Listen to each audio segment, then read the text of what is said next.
Our everyday lives are increasingly ruled by data and by algorithms. We can make ourselves understood by talking to Siri and instantaneously receive almost professional quality translations of foreign language text using Google Translate.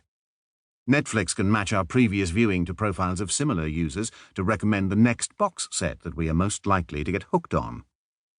However, it may be less obvious that this kind of artificial intelligence or machine learning emerged from mathematics and from statistics. These ideas have had a rebrand for the 21st century and been supercharged by ever-increasing computing power, but it's always mathematics under the bonnet.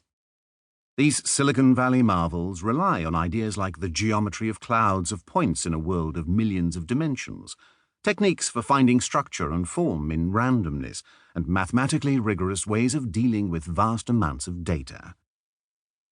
Most people don't know what a professional mathematician does all day. Perhaps they imagine that we are memorizing harder and harder times tables. 1 19,573 is 19,573. 2 19,573s are 39,146. Or competing to see who can remember the most digits of pi. Maybe they imagine a dusty old man writing incomprehensible chalk equations full of Greek letters on a blackboard. And to be fair, this isn't always so far wrong. Some of this is the mathematician's fault. We haven't exactly gone out of our way to explain why what we do matters. This book is an attempt to redress that balance. I believe that navigating everyday life now requires making sense of endless numbers and facts, as more and more data about an ever-increasing number of fast-evolving global scenarios is available faster than ever before via our phones, tablets, and computers. Further, I believe that mathematical ideas offer the right way of thinking about the world. To make sense of this barrage of data and of complex situations, and to avoid being led astray by misleading interpretations of them. I would like to teach you some of those tricks and to help you understand the world through a mathematician's eyes. Twitter is a fantastic place to get short and timely messages across, but it doesn't allow you to show your working, as mathematicians like to. I will try to do that here and explain why I think about things in the way that I do. At the heart of all this lies the idea of a mathematical model. In a sense, we all have a mental model of how things work. For example, we know that if we drop something, then due to gravity, it will fall to the ground. However, it was Isaac Newton's fundamental work in turning this idea into mathematical equations that meant that the effect could really be understood. A model should have two features.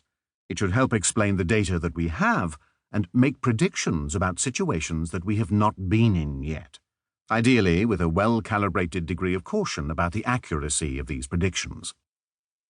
Mathematicians often work by spotting patterns in numbers or elsewhere and by producing a theory that seems to explain them. Because of Newton's equations, even before Neil Armstrong stepped onto the moon from Apollo 11, we had a good idea of how strong the force of gravity would be there. And indeed, understanding these equations had allowed NASA to build a rocket that would arrive there in the first place. The strange thing is that a good model does not need to be exactly correct. The statistician George Box famously wrote that all models are wrong, but some are useful.